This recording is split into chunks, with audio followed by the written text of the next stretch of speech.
Today is Thursday, July 18th, 2019. The time is 6:30 p.m. The regular meeting of the Greensburg Redevelopment Commission is called to order. At this time, please silence your electronic devices. And if people would stand, we'll begin our meeting with the Pledge of Allegiance to the flag. I pledge allegiance to the flag of the United States of America and to the republic for which it stands, one nation under God, indivisible, with liberty and justice for all.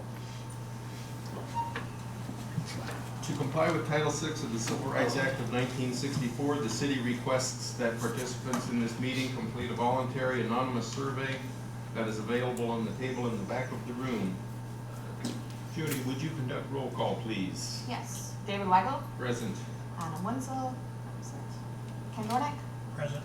Darren Covington. Here. Jody Kaufman. Present. Shannon McClode. Absent. Thank you. Next item is to approve minutes of our May 16th, 2019 regular meeting and the June 3rd, 2019 special meeting.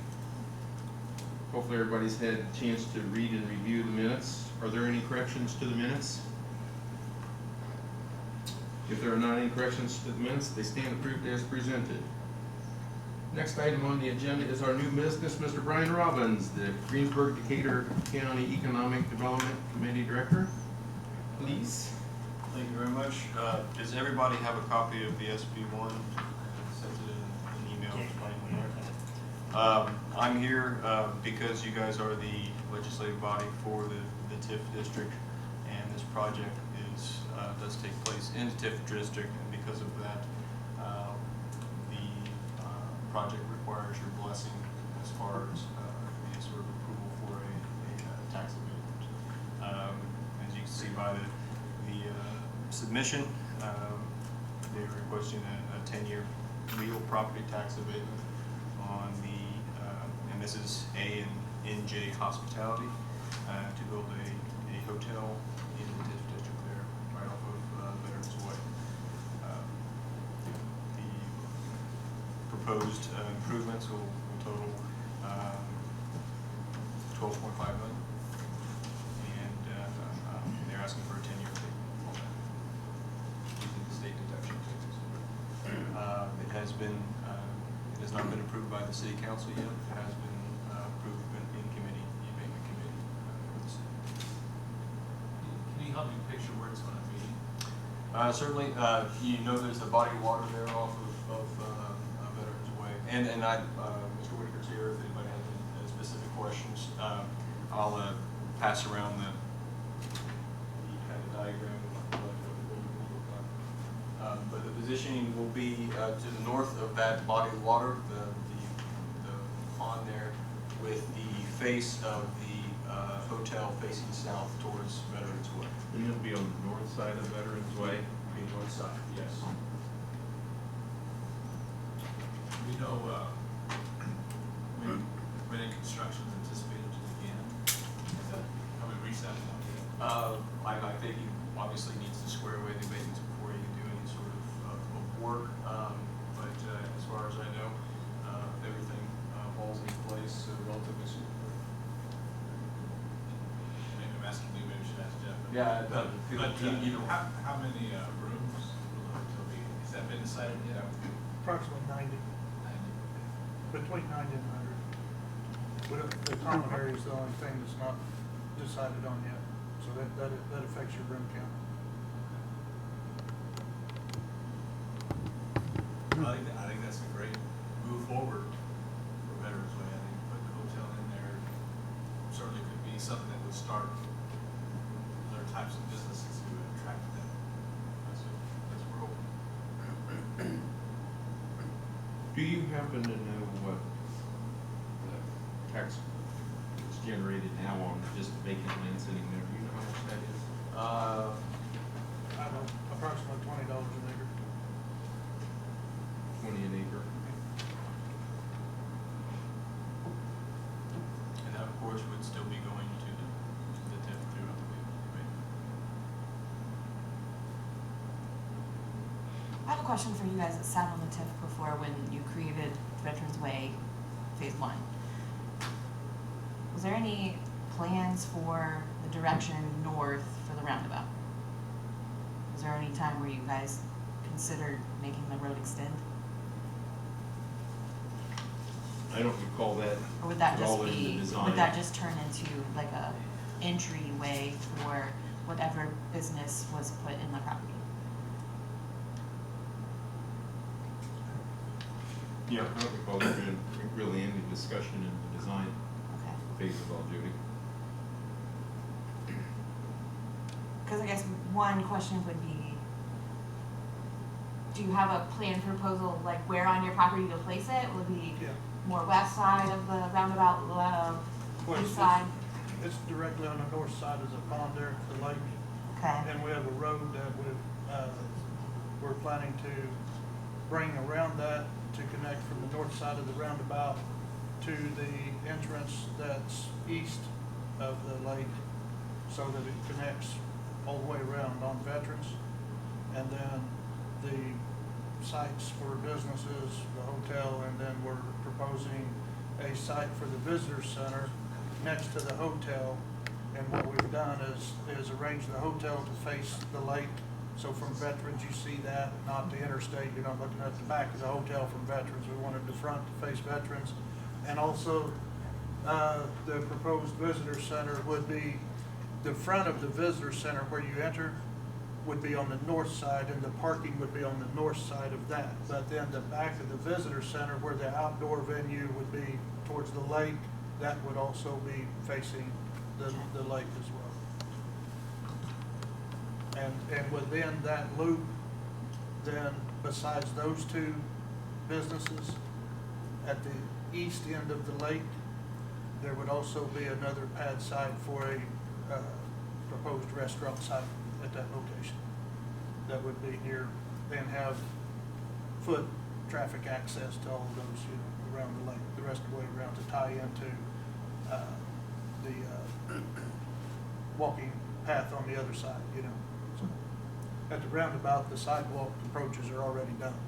right. So if you tied into that, that would be what they had. Structure Point had some ideas, that were preliminary. I'm sure, in the planning division, they've probably got the copies of what those preliminary thoughts were. It's just more, it's more and more difficult to get big bucks looking at all of that area. That's too much of a challenge. So service-oriented businesses such as the hotel, and possibly just if we can, get everybody on board with the visitor center, that's the first seeds, if you will, to hopefully make it all happen, and really start growing the area, so. Will this extend up to Moscow Road or not that far? The road, Or where the visitor center is? Was the visitor center gonna be proposed on the north side of the lake or the Yes. east side? the north side, along North with side, the along- hotel. Yeah, both of them It would would- be side by side. It wouldn't extend all the way to Moscow Road. No. No, the road, as the road goes around and comes back into Veterans, there's a considerable parcel from that road to Moscow still yet. I don't know the exact footage, ballpark, I could probably say comfortably, it's probably 750 feet or more. So then I guess for Ron, are there traffic concerns or holding at the roundabout with all the idea of development of business? Because basically past where we've already designed, we would not help with any. We don't own that land. Correct, so We would don't. it, Just where the road is where the landowners grant an, easement to build the road. I guess in my mind, I thought that we would maybe, I'll give you more Extend land the if you want to road bring a the little road bit. on around. I'll donate more land if you'll pay for that road. I'd be more than happy to. It is you, I'll do cartwheels out of here. I believe your first question, Jody, was, are there concerns about the traffic volumes, the capacity? The roundabout is gonna be, I haven't seen details of the proposal, and I haven't seen details of the proposal for developing the remaining undeveloped ground, but my reaction is that that there will be adequate capacity there unless we put another Honda plant up in there kind of a thing. But, you know, for the kind of development that I think is anticipated, I think that will be more than adequate. With regards to the road going to the north, you didn't ask me, but I'll tell you anyway. The interstate is likely a natural barrier to that ever going. Sure, very I far never to thought the it would north. cross through Wendy's, yeah. But it would be logical perhaps to extend the roadway, major driveway, whatever, to service that entire area north of the roundabout. And now would be the right time to give thought to that, how that's all gonna work so that opportunities aren't lost. And then the other issue is to the west from the roundabout, there is the possibility of extending that and connecting it to Michigan Avenue further west is probably more important than likely to the north. And Jeff, it's nothing on your construction. You do great work on roads and everything. It's just, for me, I feel like there's been some concerns in the area of how traffic works. We have the left-right turn available right on the corner of Memorial Way and 421. To me, it's a little chaotic still at the stoplight at Broadway and where Wendy's is, where basically people are stopping nearly on the bypass in order to get into Wendy's sometimes. 10th Street, also another issue going into Broadway, the amount of traffic that comes through. And so my concern is more on, I don't want to cause chaos if there's something we can do to help. That's all. So, because I feel like 90, I mean, it's going to be roundabout- full. All the hotels are full. Yeah, well, That's a given. We're hoping that Sure. and the visitor center will hopefully bring travelers, you know, visitors from, you know, wherever the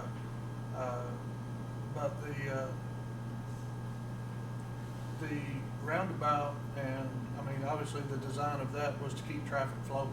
You Right, don't stop, right. you know, so But that I whole wouldn't want to thing see was. traffic backed up in your area where people aren't going to be able to, it's congested and nobody can move through either. That's not fair to, I can't answer that. My opinion, we're a long ways from that, but there's, who knows, you know, I guess, if you enter and exit the roundabout as you do all of them around, everybody gets their turn. There's no backing up. That's the whole point. You know, it's. well, and I'd say like 75% of Hoosiers still don't understand the purpose of a roundabout. If they go to Noblesville for a little while, they'll get used to it in a hurry. Truth. They're Well, everywhere yeah, these they're days. everywhere. All right, I think that leveled most of my questions. My question for you, Mr. Robbins. I spoke to a couple other people in TIF districts and outside areas. And clearly, we're trying to develop our land. Is there a consideration of adding a TIF member into the abatement committee so we can further understand this and maybe communicate it better? That would be up to the city council, the mayor, the EDC's point. No problem with that. Or even happen in particular situations like, where they would be affected by TIF. Having them in would be absolutely, yeah. Because along with that discussion of the people in these areas, they do have members on their abatement committees. They also discussed they don't give abatements in their TIF districts, that they instead offer grants. And I don't know, it's a possibility, it's written in the law, I don't know, it's anything we here in Greensburg or Decatur County have Yeah, considered. you guys are more than able to provide grants, and again, you guys are the TIF board is granted the ability to give a blessing on any sort of abatement, so that is allowable in TIF districts as well. But yeah, if you as far as incentivizing, you guys have various options.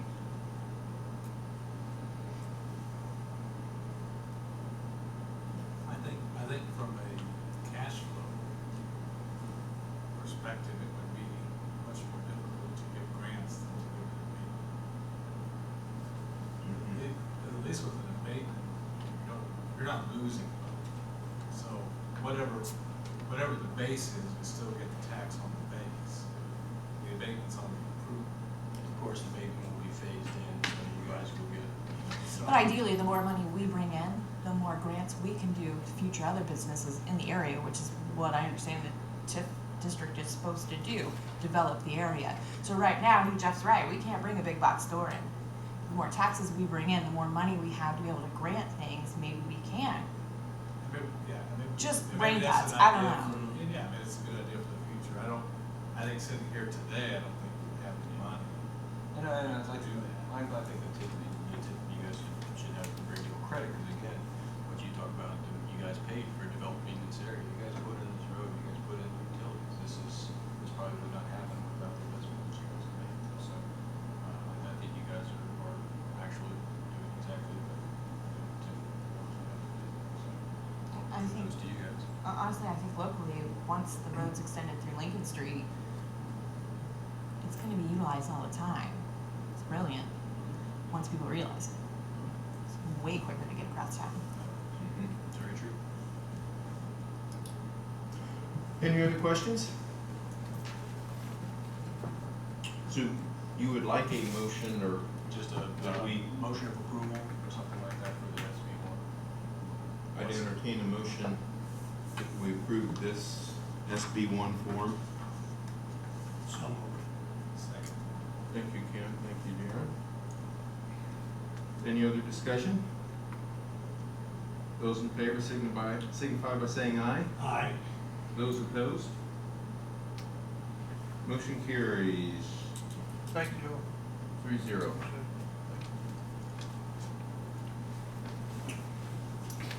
Mr. May, would you give us an update of the project status for Veterans Way, please? Good evening. Good evening. A couple of things going on. In your previous meeting, we discussed the demolition of the former leasing office for Edgewater Apartments that the city purchased, that you all purchased as part of the right-of-way acquisition. That demolition occurred about a week ago, about 10 days ago. And I think things are generally cleaned up there. It went well, I think, a little bit better financially than we had estimated. You have before you this evening, when you get to claims, a claim from Capital Environmental Services, which was the firm hired to perform an asbestos inspection as required by IDEM for the demolition of commercial buildings in the state of Indiana. You also have a claim from Allen Excavating, who did the actual demolition. What you do not have, because we don't have the invoice yet, is the dumpsters necessary for removing the debris from the site. Originally, I think we guessed at 11 to 12 dumpsters, and it came in at 6, I believe. That's correct. So the dumpster cost will be less than originally thought about, so it should come in on budget, and probably next month you will see the claim for the dumpsters. The other thing that's going on, we continue to work on the last parcel of right-of-way needed for the project, and that is, well, it feels to me like it's inching forward, but it's not. Inching very fast. It's not a foot race yet. So it's still heading in the right direction, but not as fast as probably any of us.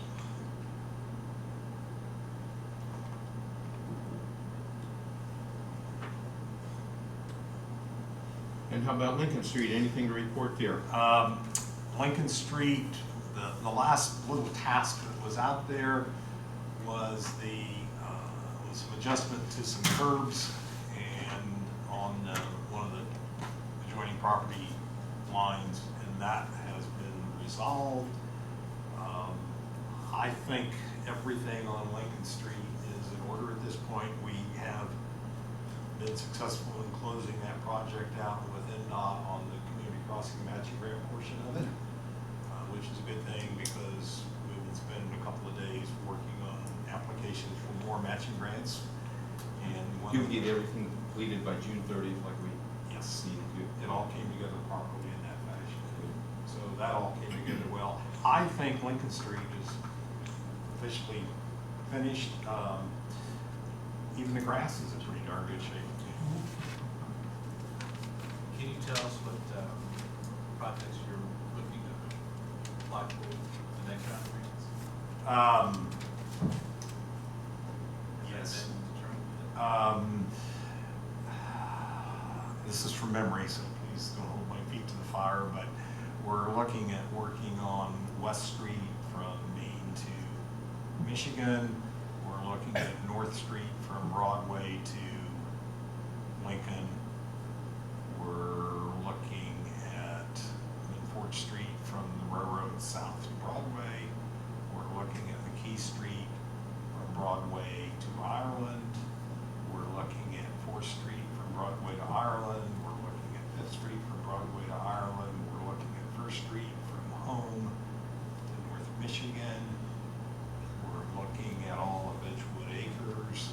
We're looking at something called a micro-surface, kind of like a spurry seal, if you're familiar with that term. It's a liquid application with this very fine aggregate in it. We would do that in Vandalia Hills, and that may not be an exhaustive list. The target was to spend around $1 million, of which half would be from the state and half would be from the city, and we're in that neighborhood, we think. We haven't submitted the applications yet. That could literally happen tomorrow. How about Davidson Davidson. Street north from Central to Yes, Montgomery? that's on the list also. Good. I'm about ready to, if we'd have much rougher winter, we'd have a whole lot of holes there. Did I miss anything major? I put that so much I need to. Yeah. 17 street segments, I do know that, plus the microservice. I know this isn't a city project, since you're up here, I'm gonna ask you. Sure. Do you, know how 3 is progressing? They're still on track? Have you heard from MnDOT at all about that? Yeah, we actually try and set in, they have bi-weekly progress meetings, and they are cordial enough to let us sit in on that. They did the switch from one side to the other on schedule. The weather has been actually a little more favorable after the switch than it was before. We haven't had rain every day. To my knowledge, that's coming along, and they're still scheduled to have the work done by middle end of October, is it? Yes, they said they were about 4 to 6 days ahead, and that would be 2 weeks ago, this coming Monday. I attended the meeting, they're doing well. By the middle end of October, they're supposed to be done. They're Project- jumping off of, you probably haven't seen as much activity because they're working up on the 421, they're doing some ramp improvements up at the Honda interchange. That project includes not only 3, but also 421 from 3 to the interchange at Honda, and a few other little bridge things around in the area. It was several, there was like 5 or 6 different contracts lumped together into one big one. I talked to some MnDOT and some Hanson personnel over the past couple of weeks, and they indicated the same thing what you had suggested. They made some adjustments on the They're fly. looking at October and then 421. I don't know if any of you saw south of Michigan down to the bridge over Muddy Fork, they rubblized, they broke the concrete. And they were scheduled to do that on the southbound lanes, and they've actually expanded that because the patching was gonna be so extensive that it was probably much more economical to rubblize it than to patch it. Thanks, Ron. Going back to the upcoming city projects that we talked about, a lot of those roads, and you addressed a lot of them, coming off of Lincoln, obviously to the meeting, with Lincoln being shut down and stuff, so I think that it's positive that we're addressing those roads. Those accurate comments, obviously. Yeah. It was just the nature of the beast that had to happen, so. It's always a little frustrating when you work on a road that you disrupt traffic. But I've told a lot of people, I've done this for a few years, and if I knew of a way to not do that, we would not do that. But I just simply do not yet know how you close the street to work on it. It's just the nature of the operation.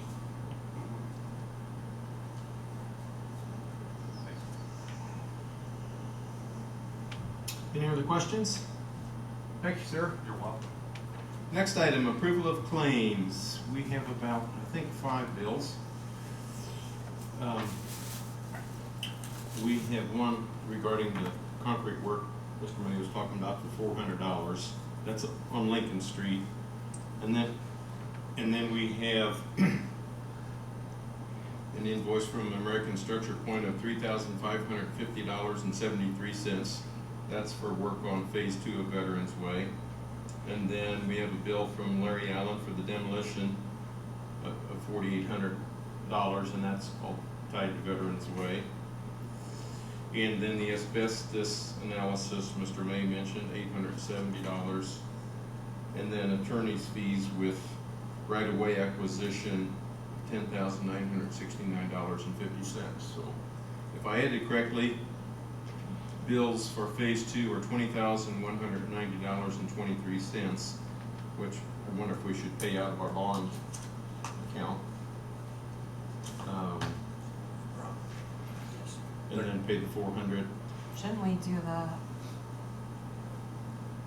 isn't there somewhere special we're supposed to take the Phase 2 stuff?